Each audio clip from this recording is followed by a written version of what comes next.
दोस्तों, प्राचीन भारत में कई नए धर्मों का उदय हुआ। इस युग के करीब 62 धर्मों के बारे में जानकारी मिली है। इसमें जैन और बौद्ध धर्म सबसे ज़्यादा महत्वपूर्ण थे और यह धार्मिक सुधार के परम शक्तिशाली आंदोलन के रूप में सामने आए। नमस्कार दोस्तों, passion for life Lord Buddha में आपका स्वागत है। दोस्तों, आज हम बात करेंगे गौतम बुद्ध और उनके बौद्ध धर्म के बारे में। अगर आप चैनल पर नए हैं तो चैनल को सब्सक्राइब करें और वीडियो में अंत तक बने रहें। चलिए जानते हैं गौतम बुद्ध और बौद्ध धर्म के बारे में। गौतम बुद्ध का जन्म 563 ईसा पूर्व के शाक्य नामक क्षत्रिय कुल के कपिलवस्तु निकट लुम्बिनी में हुआ था। कपिलवस्तु की पहचान बस्ती जिले के पिपरहवे से की गई है। बुद्ध के पिता कपिलवस्तु के राजा थे और उनकी माता कौशल राज्य वंश की कन्या महामाया थी। बचपन से ही उनका ध्यान आध्यात्मिक चिंतन की ओर था। जल्दी ही उनका विवाह गोपा से करा दिया गया, लेकिन दाम्पत्य जीवन में उनका मन नहीं लगा। सिद्धार्थ लोगों के दुख देखकर परेशान हो जाते एवं दुखों के निवारण के उपाय के बारे में सोचने लगते। 29 वर्ष की उम्र में उन्होंने घर को त्याग दिया और 6 वर्ष तक तपस्या करने के बाद 35 वर्ष की उम्र में बोध गया में एक पीपल के वृक्ष के नीचे उन्हें ज्ञान प्राप्त हुआ और तब से वे बुद्ध अथवा प्रज्ञावान कहे जाने लगे। तथागत ने अपने ज्ञान का प्रथम प्रवचन वाराणसी के सारनाथ में दिया। वह एक दिन में 20 से 30 किलोमीटर पैदल चलते और प्रवचन करते थे। बुद्ध लगातार 40 सालों तक उपदेश देते, चिंतन मनन करते थे। वह वर्षावास के समय केवल एक स्थान पर रहते थे। इस लंबी अवधि में उनका बहुत से प्रतिद्वंदी कट्टरपंथियों से मुकाबला हुआ, लेकिन बुद्ध शास्त्रार्थ में सभी को पराजित करते गए। उनके धर्म प्रचार के कार्यों में ऊंच नीच, अमीर गरीब और स्त्री पुरुष के बीच कोई भेदभाव नहीं रहता था। चलिए अब जानते हैं बौद्ध धर्म के सिद्धांत के बारे में।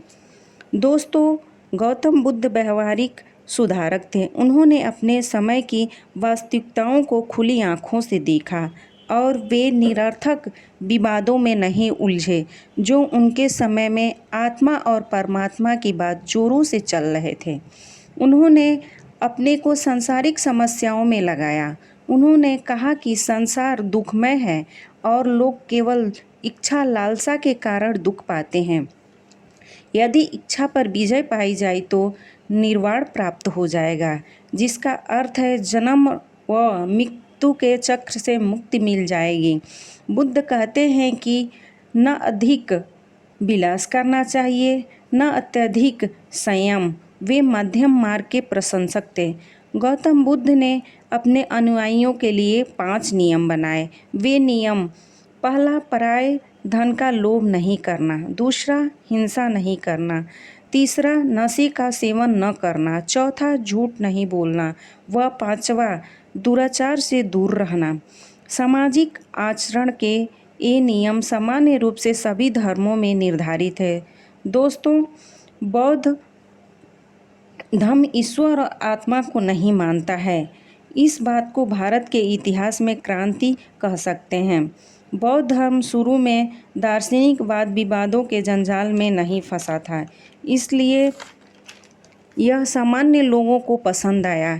यह विशेष रूप से निम्न लोगों का समर्थन पा सका क्योंकि इसमें वर्ण व्यवस्था की निंदा की गई है। बौद्ध संघ में प्रवेश का अधिकार स्त्रियों को भी था, जिससे उन्हें पुरुषों की बराबरी का अधिकार मिले।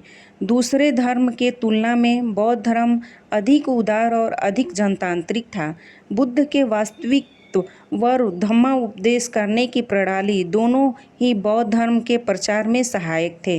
वे भलाई करके बुराई को भगाने तथा प्रेम करके घृणा को भगाने का प्रयास करते। निंदा और गाली से उन्हें क्रोध नहीं आता। कहा जाता है एक बार अज्ञानी व्यक्ति ने उन्हें गालियां दी। वे चुपचाप सुनते रहे।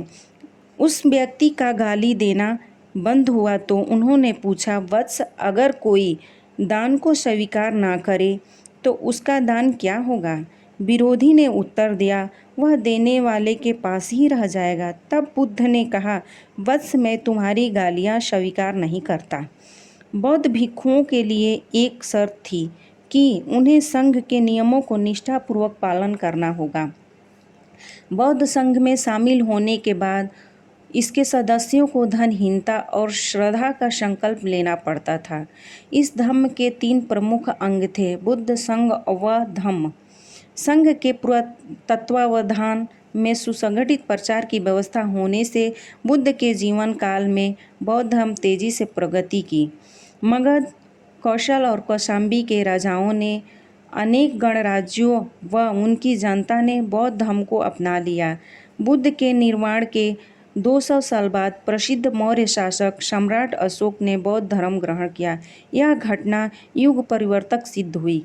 सम्राट ने अपनी पुत्री संघमित्रा व महेंद्र और धम्म दूतों के द्वारा मध्य एशिया, पश्चिमी एशिया व श्रीलंका में धम्म का प्रचार और प्रसार किया और इसे विश्व धम्म का रूप दिया। आज भी श्रीलंका, बर्मा और तिब्बत में तथा चीन, जापान, थाईलैंड आदि में बौद्ध धर्म प्रचलित है। चलिए जानते हैं बौद्ध धर्म के पतन के कारण में। ईसा के 12वीं सदी आते आते बौद्ध धर्म भारत से लुप्त सा हो गया। कुछ परिवर्तित रूप में यह बंगाल और बिहार में 11वीं सदी तक रहा, लेकिन इसके बाद यह धर्म देश से लगभग चला गया। कहा जाता है कि राजा पुष्यमित्र शुंग ने बौद्धों को सताया। इनके सताए जाने के कई उदाहरण ईसा 6वीं से 7वीं सदियों में मिलते हैं। शैव संप्रदाय के क्रूर राजा मिहिर कुल ने सैकड़ों बौद्धों को मौत के घाट उतारा। गौड़ देश के शशांक ने बोध गया में बोधि वृक्ष को काटा, जिसके नीचे बुद्ध को ज्ञान प्राप्त हुआ था। हुएन सांग ने लिखा है कि 1600 स्तूप और विहार तोड़ डाले गए और हजारों भिक्षुओं और उपासकों को मार डाला गया। बौद्ध विहारों में अनेक बौद्ध भिक्षुओं का संहार किया गया। फिर भी कुछ भिक्षु जान बचाकर नेपाल और तिब्बत भाग गए। मोटे तौर पर 12वीं सदी तक अपने जन्मभूमि से बौद्ध धर्म करीब करीब गायब हो चुका था। यह है बौद्ध धर्म के बारे में जानकारी अच्छी लगी तो कमेंट करके ज़रूर बताएं। चैनल को सब्सक्राइब करें और वीडियो को लाइक करना न भूलें।